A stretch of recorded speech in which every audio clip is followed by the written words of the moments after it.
Hi guys! So for this video, ang pag-uusapan po natin is another direct method in obtaining the solution of linear system, which is the Gauss-Jordan method. So ano ba yung Gauss-Jordan method?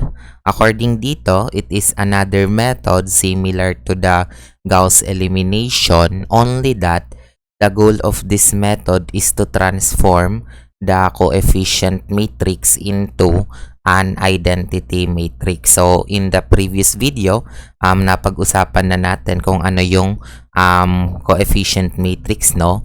So, kung babalikan nyo yung linear algebra nyo, ano ba yung ibig sabihin ng identity matrix? So, di ba?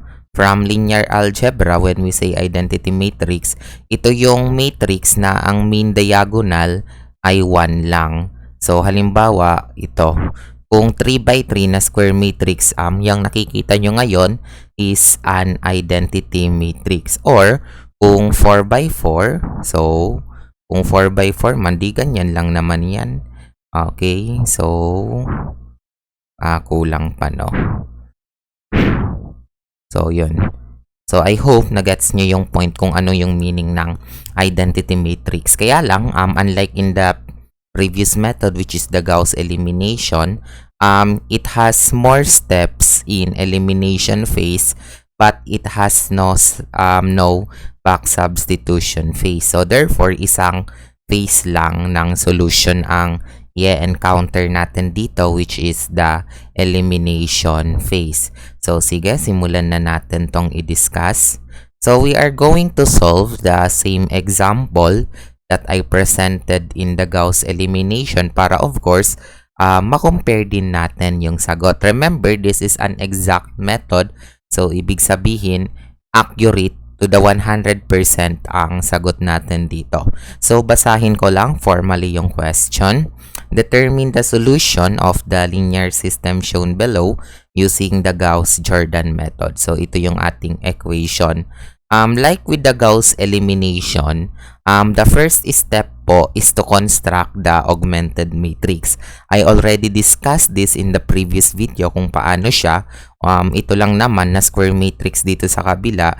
You already know that this is what the coefficient matrix, diba? Tapos, kung babalikan natin, itong negative 1, negative 4, and negative 2 dito, yun lang naman yung nakasulat sa other side ng ating augmented matrix. Take note yung goal natin, ito yung goal dapat maging identity matrix siya. So, ano yung itsura nga ng identity matrix? Itong sinusulat ko ngayon. So, unlike doon sa Gauss elimination na ang goal is maging upper triangular matrix siya, dito dapat identity matrix. So, sisimulan na natin yung solution. Ayan siya. Wala palang wala palang animation. So, lagyan nga natin.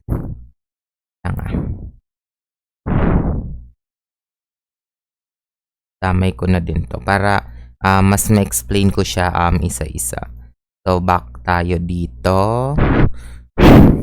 So, ito na yung ating unang phase, which is the only phase, elimination phase. So, ang goal natin, yung unang goal po, is dapat itong 1, saka itong 3 ay maging 0.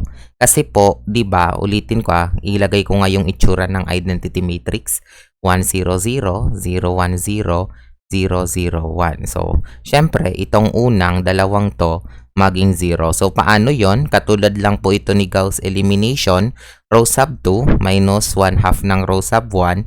Baka yung iba, malito, di ba? 1 divided by 2.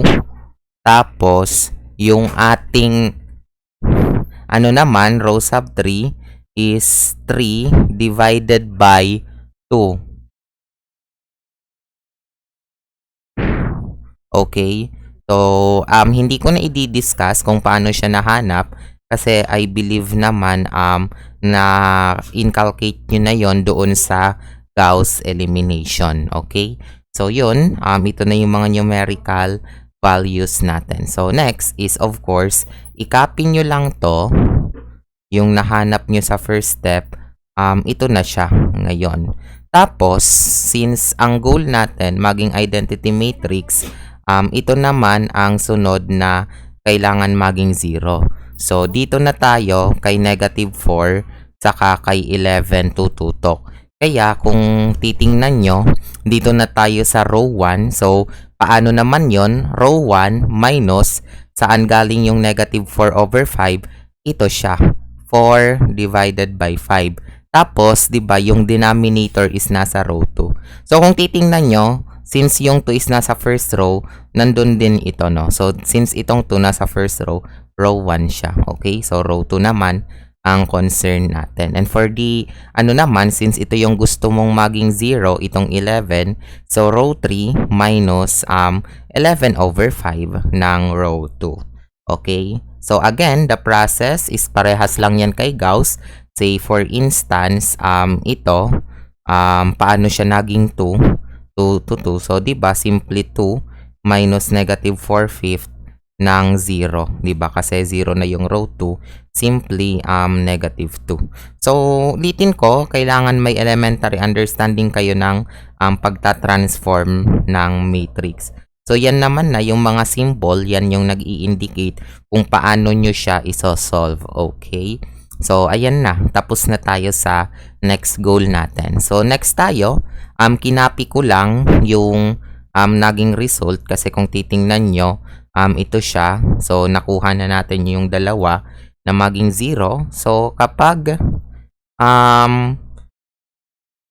kailangan natin makreate yung ating identity matrix. So, wait lang, no? Erase ko lang po dito sa taas kasi para may guide kayo. Naging 0 na to. So, okay na siya. Ito rin, 0 na rin. So, ang pangatlo, ito naman po ang kailangan natin na gawing 0. Diba? Yan naman yung kailangan natin gawing 0. So, in that case, that is row 1 minus -11/14 ng R3. Baka yung iba nagtataka paano yan kinompute. Ito lang yan. 11/5 divided by -14/5. Saan yun galing? Ito, -11/5 divided by, 11/5 divided by -14/5.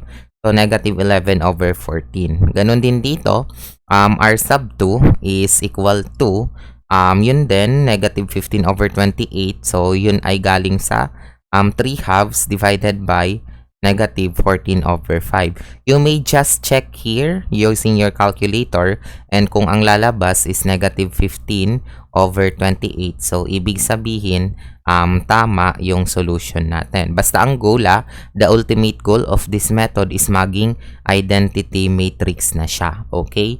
So, to perform the process, erase ko lang. So, for instance, R1.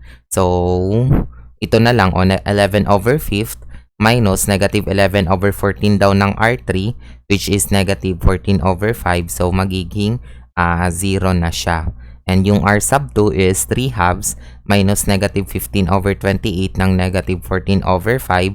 So, magiging 0. So, ayun. Na-attain na natin yung goal natin partially. Kasi at least, dito, 0 na siya. Kung titingnan nyo, at least, 0 na to, 0 na din dito. Ang problema, ang gusto ng identity matrix class, dapat yung main diagonal ng matrix natin ay maging equal sa 1.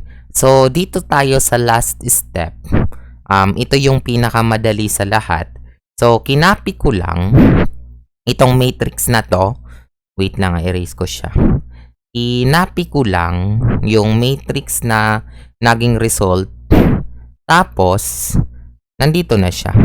Kung gusto mo tong maging identity matrix, ang gagawin mo lang class ito. Yung R1, ilan ito? Diba 2? So, literal lang na R1 divided by 2. Okay? Tapos, yung R2 natin, dinivide ko lang ng 5. And yung R3 natin, dinivide ko ng negative 14 over 5 kasi class, by common sense, 2 divided by 2, magiging 1. 5 divided by 5, magiging 1. Negative 14 over 5 divided by negative 14 over 5, magiging 1. So, dito na lang, negative 1 divided by 2 is negative 1 half. 15 over 2 divided by 5 is 3 halves. And 56 over 5 divided by negative 14 over 5 is negative 4. So, kung titingnan nyo to, ito yung goal natin in the first place. Sabi ko nga, dapat yung ating coefficient matrix ay maging identity matrix. And dahil identity matrix na siya, ang kagandahan dito kay Jordan method, automatic na ito na agad yung x sub 1, ito na agad yung x sub 2, ito na agad yung x sub 3. Hindi ka na dadaan sa back substitution phase. So, pwede ka na dito agad mag-conclude na yung x sub 1 is negative 1 half, x sub 2 is equal to 3 halves, and x sub 3 is equal to negative 4. So, ito na po yung sagot natin. So, hoping na nagagets nyo tong process natin in the Gauss-Jordan method. So, ito na yung conclusion. Katulad lang nung sinulat ko sa previous slide. So, thank you so much for listening and watching. And I hope may natutunan kayo dito sa video na to. So, bye-bye!